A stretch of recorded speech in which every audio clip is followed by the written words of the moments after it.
This is going to be a good one for you guys. We're going to be talking all about metabolism. And the reason why it's going to be such a great episode is because you're going to learn the best way possible on how to speed up your metabolism. Maybe you're somebody that's overweight and you have thought, oh, I have a slow metabolism. I need to learn how to speed this up. Well, there's so much different information out there. Let me give you guys the science, let me give you guys the education, but also mix into a practical sense on just how to do it to best fit in with your lifestyle. That's all we try to do at Heartletics, is to make it fit into your lifestyle. So first off, what is metabolism? Maybe you've wondered to yourself like, oh man, I'm overweight, I must have a slow metabolism. Like, what's going on here? So metabolism refers to how effective your body is at actually consuming calories and breaking them down and utilizing them for energy. And the wild thing is everybody has a different metabolism, right? Everybody has different metabolic rates. It's kind of like a fingerprint almost. It's different for everybody. And so you can never be exact. Like, oh, this person's metabolism is exactly the same as this person. It doesn't work like that at all. It's completely different based on that individual. But here's the thing. There's a lot that goes into play. And this is what I really want to educate you guys on when it comes to your metabolic rate, right? And how that ties into, just speeding up your metabolism and what you can do to actually just be better, more effective at metabolizing the food and utilizing it for energy so you're not storing it as body fat. I think we all want that here, because at the end of the day, if you're over 30% body fat, odds are you might have some health concerns, right? Not just with being overweight and that lacking into, let's say, low self-esteem or low confidence, but high blood pressure, high cholesterol, strokes, heart attacks, like all these different things here. So let's do our part to make sure that you're living a healthy lifestyle and teaching you how to speed up your metabolism. So your metabolic rate, right? Also known as your basal metabolic rate, your BMR. Let's talk about that. How to get that more efficient, how to get that more effective, okay? Now, before we talk about that, let's go into what this all matters, right? When it comes to energy. And you need to know what's called the TDEE, the total daily energy expenditure. Right? It's a tongue twister. But basically, this is how many calories you're constantly burning throughout your body, throughout the course of the day, and how it all applies. So there's going to be these brackets here. And your BMR, also known as your RMR, this is the most bang for your buck as opposed to how much calories you're actually burning. And these are things like, just your brain, your liver, your heart, digestion, kidneys, the muscle tissue that you have on your body, even the fats. All this goes in a factor of burning calories. It's your resting metabolic rate, your BMR, your basal metabolic rates. So almost think about it like this big warehouse, right? And let's say there's machines going on, it's in there, but there's no factory workers. It's just like the lights are on and the machines are still running. So that's maybe like you wake up and you just sit there in bed all day long. You don't move at all. You just literally sit there all day. Well, guess what? You're still burning calories. And this is the bulk of the calories that you're actually burning throughout the course of the day is from your BMR, your RMR, your resting metabolic rate. Now the next bracket, right, for the TDEE is NEAT. We talk about that often at Heartletics, and that stands for your non-exercise activity thermogenesis. Think of things like just going for a nice casual walk, fidgeting, moving around, right, moving your hands up and down, nodding your head, right, doing the dishes, doing different things like, taking the dog outside, whatever the case may be, where you're getting up, you're getting some slight movements where you're not actually working out, so to speak, but you're also not just sitting there sedentary. This is NEAT, non-exercise activity thermogenesis. And you'd be surprised, but this is like the big bulk right after your BMR when it comes to burning calories. And once again, we're a big fan of NEAT at Heartletics simply because it's a great way for us to educate our members on easy, effective ways to burn body fats, but it's not like you're working out. It's nothing tedious where it takes a long time to recover or something that's, too intensive or a big time constraint. We just like to educate our members to just, hey, move a little bit more. A little bit just really adds up, and it really does. So you guys can see that, when it comes to, burning these calories, right, your TDEE, obviously your BMR, right, or your RMR, whatever it is that you want to call it, is the biggest bulk, right, the bang for your bulk. But then second up is that NEAT. Now, the next one up is TEF, right, thermic effect of food. At Heartletics, we talk a lot about protein and how consuming more protein is really going to help somebody burn more body fat, right? Depending on where you are with your weight, we always say the bare minimum 0.8 all the way up to 1.5 grams of protein per pound of body weight, somewhere in that sweet spot. If you can aim for 1 gram of protein per pound of body weight, so let's say you're 200 pounds, try your best to consume around 200 grams of protein a day. If you can be within that range, it's going to help you out tremendously. Why?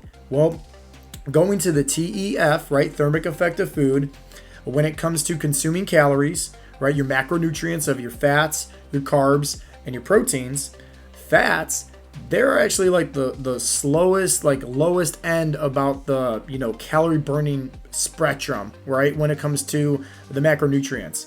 It takes no energy for your body to burn fat, so to speak, right? Anywhere from like 1 to 3%. Very, very little. Now, carbohydrates are a little bit more, anywhere from about 5 to 10% energy and burning calories just to consume that food. But now here's the kicker, right? Protein is anywhere from 20 to 30% more.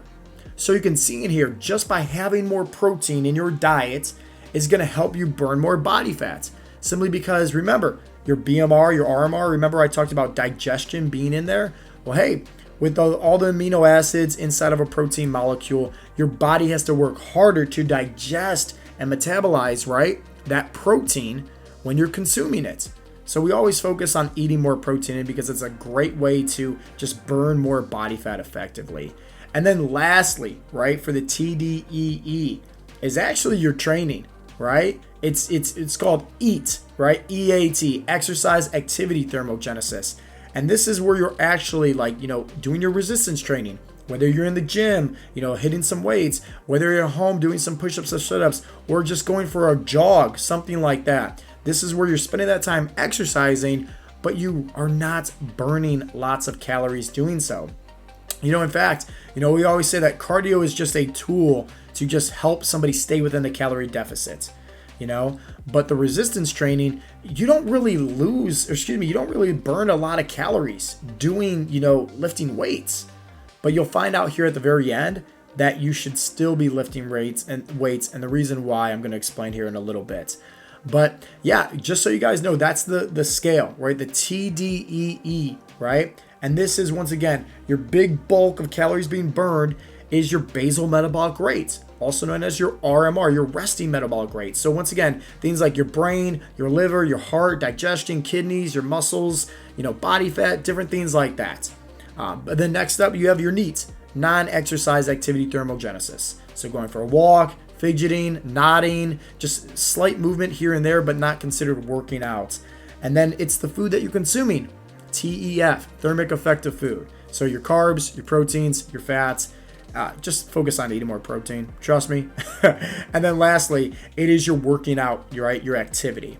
So now that you guys know that, let's actually go into, how to speed up your metabolism a little bit more effectively. But I guess let's make sure that before we talk about that, let's make sure you guys understand how to not speed it up, right? So that way you guys know, hey, this is actually some of the dangers of, slowing down your metabolism. And unfortunately, a lot of people actually make these mistakes.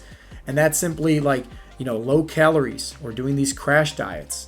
We see it all the time with guys cutting out their carbs or, intermittent fasting where, it's a great tool to help you stay within a calorie deficit. But think about it, right? A car needs gas in it to get from point A to point B. Your body needs fuel. And fuel is energy. What is energy? Hey, it's the food that you're consuming, calories, right? Protein, carbs, and fats.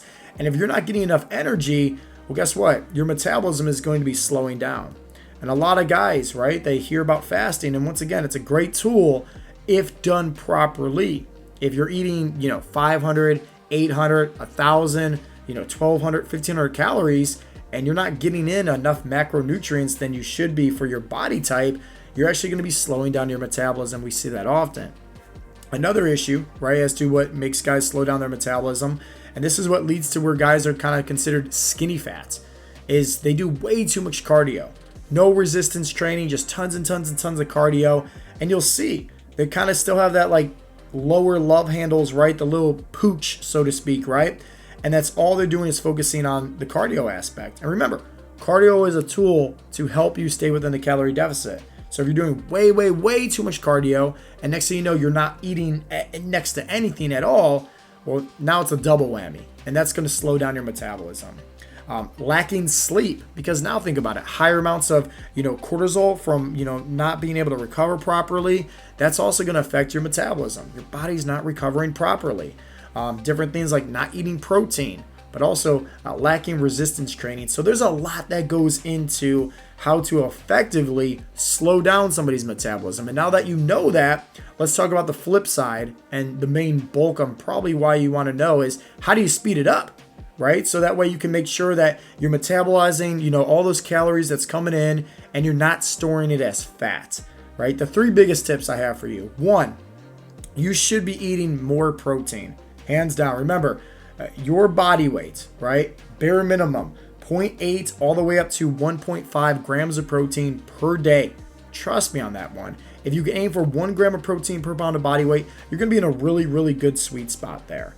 The last thing that you want to do is make sure that you're, on let's say a low calorie diet, you're eating next to nothing, you're getting no protein in. That's going to slow down your metabolism, right? You need to be eating plenty of protein because it's going to speed it up, but also you're going to maintain that muscle. Your muscles need protein. And so the last thing that you want to do is not give your body everything that it needs to be fully functioning, okay? The second tip on how to speed up your metabolism is the strength training. So remember how I kind of talked about that the EAT, right? The exercise activity thermogenesis. So like your quote unquote cardio and your strength training is at the very tip of the iceberg. And the bottom, right? The big bulk when it comes to burning your calories is your BMR and RMR. Well, guess what? Like, how do you get this up, your BMR and your RMR? The strength training. Go to the gym, lift some weights, buy some equipment at home, progressive overload, do some push-ups and sit-ups. Push yourself. If you're not going to use your muscles, you will lose your muscles, plain and simple. And so you should be focusing on things like progressive overload, right? Hitting each muscle group at least 2 times per week, right? Things like that with the volume, the frequency. There's a lot that goes into it, but nonetheless, just focus on the resistance training, focus on the strength training, focus on, pushing yourself, because that is what's going to really help you with your BMR. And think about it, right? Just by going to the gym, even though you're burning very little calories by lifting weights, it's going to help you out in the long run with increasing and speeding up your metabolism. So that way your BMR, your RMR is way more effective at burning calories at rest. So it's definitely what you want to do here. And then lastly, how do you speed up? NEAT, right? Non-exercise activity thermogenesis. Move more. That's it. Plain and simple. Like at the end of the day, it doesn't have to be hard. You just need to prioritize your time to make it where, hey, I want to go up and get for a walk or just move around. And you can do little things like, once again, either putting it into your schedule. Hey, I'm going to go for a 20-minute walk or a 30-minute walk. Or maybe it's simple things like parking in the back of the parking lot, at the grocery store. So you're forced to walk farther, to get to the store. Taking the stairs rather than the escalator or the elevator. Different things like that really do add up. And as long as you're just conscious about that, right? Hey, moving it a little bit more. You're also conscious about the food that you're consuming, so you're eating way more protein. I promise you, it's the longevity game here, right? Patience is a virtue, but you will speed up your metabolism. Don't let the science of, the TDEE and, the BMR and the needs and all this confuse you. It's as simple as, hey, let's just make sure that you have the right habits.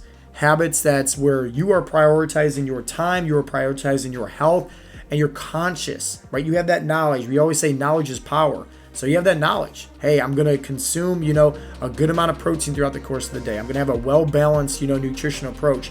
Hey, I'm going to move a little bit more. Hey, I'm going to focus on, trying my best to push my body, whether that's at the gym with the weights or whether that's at home, whatever the case may be. As long as you do that and stay consistent with, I promise you, you will speed up your metabolism.